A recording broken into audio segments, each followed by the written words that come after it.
Good morning students.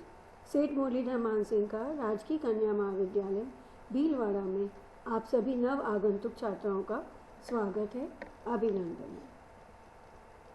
महाविद्यालय में प्रवेश आपका हो चुका है। भौतिक रूप से आप अभी महाविद्यालय में अध्ययन करने नहीं आ पा रहे, किंतु वर्चुअल क्लासेस ऑनलाइन वीडियोस के माध्यम से आपको उपलब्ध करवाई जा रही हैं और गृह विज्ञान विभाग में जो 5 विषय चलते हैं, आहार एवं पोषण, मानव विकास, गृह प्रबंध एवं सज्जा, क्लोथिंग एंड टेक्सटाइल, वस्त्र विज्ञान एवं परिधान तथा प्रसार शिक्षा, उनमें से आहार एवं पोषण विषय के बारे में आज हम चर्चा करेंगे।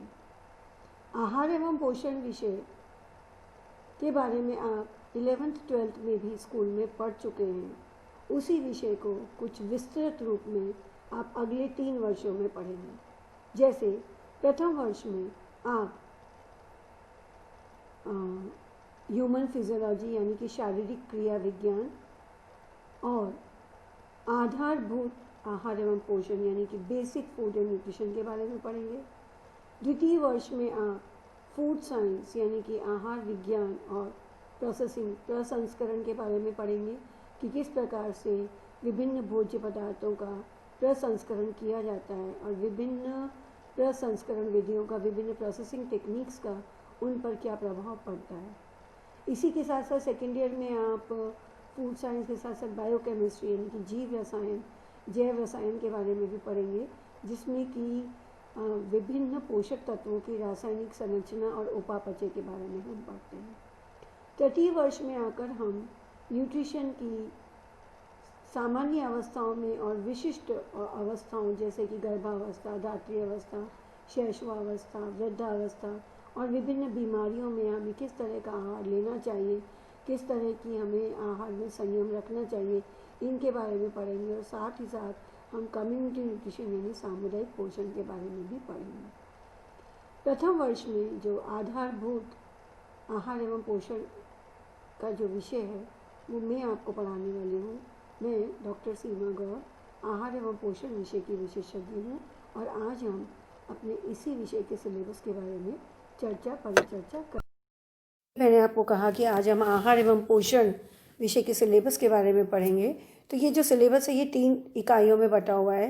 पहली इकाई में पोषक तत्वों, भोजन और मैल न्यूट्रिशन यानी कि कुपोषण व पोषण से संबंधित विभिन्न परिभाषाएं, भोजन के कार्य, भोजन के चयन को प्रभावित करने वाले कारक और आपने मिनिमम न्यूट्रिएंट नीड्स और रिकमेंडेड डाइटरी अलाउंसेस यानी कि पोषक तत्वों की न्यूनतम आवश्यकता कितनी है और उनकी प्रस्तावित आहारीय मात्राएं क्या है, इनके बारे में अध्ययन करेंगे। और इसके साथ ही साथ हम मैक्रो और माइक्रो न्यूट्रिएंट्स यानी कि वृहत मात्रिक या सूक्ष्म मात्रिक पोषक तत्वों का अध्ययन शुरू करेंगे, जैसे कि जल, कार्बोहाइड्रेट्स, वसा, फाइबर और प्रोटीन के बारे में, मिनरल्स और ट्रेस एलिमेंट्स के बारे में भी।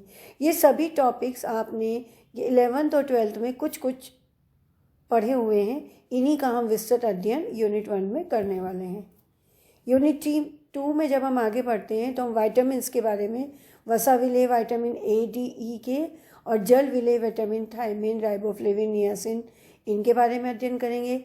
एनर्जी मेटाबॉलिज्म यानी कि ऊर्जा उपापचय, एक नया चैप्टर आपके इसमें शामिल हुआ है, जिसमें ऊर्जा क्या है, ऊर्जा हमें किससे मिलती है और फूड्स से ऊर्जा को मापने की इकाई क्या है और कैसे हम इसका मापन कर सकते हैं। इसके साथ साथ ऊर्जा की हमें आवश्यकताएं कितनी है।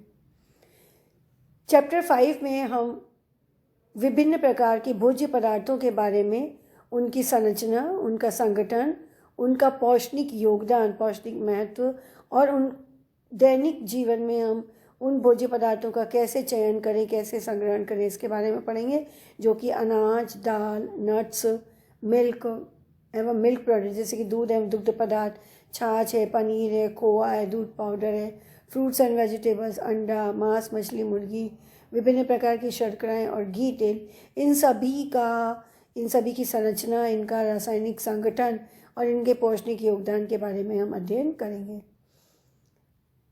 इसके अतिरिक्त पेय पदार्थ जो दिन प्रतिदिन आप लोग पीते हैं, चाय, कॉफ़ी, शिकंजी, छाछ, कोल्ड ड्रिंक्स वगैरह, इनके बारे में पढ़ेंगे। और मसालों का उपयोग तो आप लोग अपनी किचन में करते ही हैं। विभिन्न प्रकार के मसाले इंडियन कुकरी में किस तरह से अपना योगदान देते हैं, इसका अध्ययन हम यूनिट 2 में करेंगे। यूनिट 3 यानी कि इकाई 3 में हम विभिन्न प्रकार के भोज्य समूहों और भोज्य विनिमय के बारे में पढ़ेंगे। भोज्य समूह के बारे में आपने 11th-12th में पढ़ा हुआ है कि किस प्रकार से 11 भोज्य समूह होते हैं और उनसे फिर 5 बेसिक भोज्य समूह बनाए जाते हैं। विभिन्न भोज्य पदार्थों की प्रिपरेशंस की किस तरह से उनको पकाया जाता है, फूड प्रिपरेशन के दौरान क्या बेसिक टर्मिनोलॉजी है, फूड क्यों पकाते हैं और भोजन को पकाने के विभिन्न सिद्धांत क्या हैं, विभिन्न विधियाँ क्या हैं, ये सभी चीज़ें भी आप कक्षा 11 और 12 में पढ़ चुके हैं। इन्हीं को थोड़ा सा विस्तृत अध्ययन हम प्रथम वर्ष में पढ़ेंगे। इसके अतिरिक्त जो नई चीज़ आप पढ़ने वाले हैं वो ये है कि विभिन्न भोज्य पदार्थों की न्यूट्रिशनल क्वालिटी यानी कि पौष्टिक गुणवत्ता को आप कैसे इम्प्रूव कर सकते हैं, जर्मिनेशन के द्वारा, फर्मेंटेशन के द्वारा, सप्लीमेंटेशन यानी कि पूरक आहार के द्वारा, सब्स्टिट्यूशन प्रतिस्थापन के द्वारा, कॉम्बिनेशन या मिश्रित विधियों के द्वारा। और एक नया टॉपिक जो कि आता है फोर्टिफिकेशन एंड एनरिचमेंट, ये भी हम पढ़ेंगे। अडल्ट्रेशन, मिलावट, आज की हमारी एक अत्यंत महत्वपूर्ण और ज्वलन समस्या है कि कोई भी भोज्य पदार्थ आज के समय पे हमें प्योर शुद्ध नहीं मिलते हैं। तो भोज्य पदार्थों में मिलावट क्यों की जाती है, कैसे की जाती है, विभिन्न भोज्य पदार्थों में किन किन भोज्य पदार्थों की मिलावट हो सकती है और वो कौन से लॉज एंड स्टैंडर्ड्स हैं जो कि इस मिलावट को रोकने में कामयाब हो सकते हैं। तो ये तीनों इकाई मैंने आपको बताई कि किस तरह से आप इन तीनों इकाइयों में आपका सिलेबस बटा हुआ है। प्रैक्टिकल्स के बारे में हम आए तो प्रैक्टिकल्स, आप रसोई में दिन प्रतिदिन आप भोजन तो बनाते ही हैं, उन्हीं से संबंधित आपके प्रैक्टिकल्स इस पर्टिकुलर विषय में हैं। आप देखें तो देखिए, पहला तो है principles and methods of working in laboratory, कि जब भी आप लेबोरेटरी में काम करने के लिए आते हैं तो आपको किन बातों का ध्यान रखना चाहिए, किचन इक्विपमेंट्स को आपको कैसे यूज़ करना है, किस तरह से देखभाल करनी है। एक मार्केट सर्वे हम छोटा सा करेंगे जो कि विभिन्न प्रकार के भोज्य पदार्थ बाज़ार में अवेलेबल है, उनकी क्या अवेलेबिलिटी है और क्या कॉस्ट है। इसके अलावा आपने देखा होगा कि हम हरी सब्जियां बाज़ार से खरीद के लाते हैं, 1 किलो पालक और मेथी आप खरीद के लाते हैं, लेकिन जब आप उसको काट चाट करते हैं तो वो थोड़ा सा रह जाता है। तो वो एडिबल पोर्शन कितना है फूड पदार्थ का, ये भी हम प्रैक्टिकल में करेंगे कि विभिन्न फूड पदार्थ को जब आप रॉ मटेरियल में बाज़ार से लाते हैं तो उनकी काटनी छटनी के बाद कितना भोज्य पदार्थ खाने योग्य रह जाता है।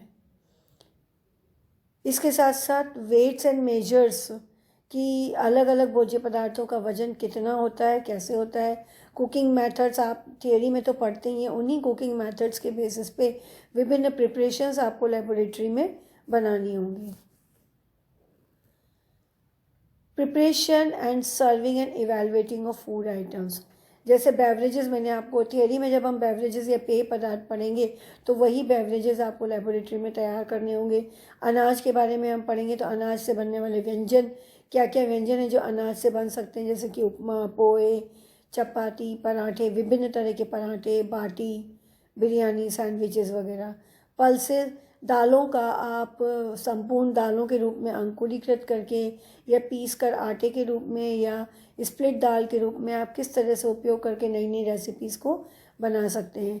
सब्जियों से बनाए जाने वाले व्यंजन, साधारण सब्जियां तो आप घर में बनाते ही हैं, किंतु विशेष सब्जियां, तरी युक्त सब्जियां, ग्रेवी वाली सब्जियां किस तरह से, या बेकिंग रेसिपीज़, बेकिंग विधि से कैसे आप नई नई सब्जियां बना सकते हैं। सैलेड्स, सज्जात्मक और पौष्टिक सलाद के बारे में हम पढ़ेंगे और साथ ही साथ हम लैब में बनाएंगे भी। सूप्स आप लोगों ने पिए होंगे, रेस्टोरेंट में भी पिए होंगे, शादी पार्टीज़ में भी पिए होंगे, तो तरह तरह की क्लियर और न्यूट्रिशियस सूप बनाना हम सीखेंगे। दूध और दूध से बनने वाले व्यंजन जैसे कि कस्टर्ड्स हैं, खीर है, तरह तरह की आइसक्रीम्स हैं और विभिन्न इंडियन स्वीट्स जैसे कि गुलाब जामुन, बर्फ़ी और पनीर और छेने से बनने वाली मिठाइयाँ। एग का जो टॉपिक है, एग और मीट, फिश और पोल्ट्री का, ये ऑप्शनल टॉपिक होता है, लैब में करना कंपलसरी नहीं होता। बेकरी प्रोडक्ट्स, केक्स एंड तरह तरह के बिस्किट बनाना हम इसमें सीखते हैं। स्नैक्स और सैवरी आइटम, कोई हमारे घर पर मेहमान आए तो विभिन्न तरह के स्नैक्स जैसे कि मठरी, कचौड़ी, पकौड़ियाँ और समोसे वगैरह किस तरह से आप बना सकते हैं। स्वीट्स, तरह तरह की इंडियन स्वीट्स घर में हम बनाते ही हैं। और इसी के साथ साथ इन सभी जैसे कि अनाज और दाल से बनने वाले मिश्रित व्यंजन है, या दाल और सब्जियों से बनने वाले, अनाज और सब्जियों से बनने वाले मिश्रित व्यंजन, या अनाज के साथ दूध मिलाकर कोई मिश्रित व्यंजन है, तो ये कॉम्बिनेशन रेसिपीज़ में आता है। एक प्रैक्टिकल आपका आता है फूड एडल्ट्रेशन का, जिसमें विभिन्न भोज्य पदार्थों में मिलाए जाने वाले एडल्ट्रेंट्स क्या हो सकते हैं और उनको कैसे आप जांच करेंगे, इसके बारे में एक डेमोन्स्ट्रेशन आपका प्रैक्टिकल में, जो आपको बताया जाता है कि किस तरह से हम फूड्स में अलग अलग तरह की मिलावटी पदार्थों की जांच कर सकते हैं। तो प्रथम वर्ष में छात्रों आपका इतना ही कोर्स है, और हम टू द पॉइंट इसको 1 बाय 1 पढ़ेंगे। साथ में मैं आपको वीडियो के साथ साथ आपको PDF और कुछ गृह कार्य होम असाइनमेंट भी दूंगी, आप इसको करते जाएं, और कहीं भी आपको डाउट हो तो आप बहुत आराम से अपने व्हाट्सएप ग्रुप में अपने डाउट्स पूछ सकते हैं। धन्यवाद।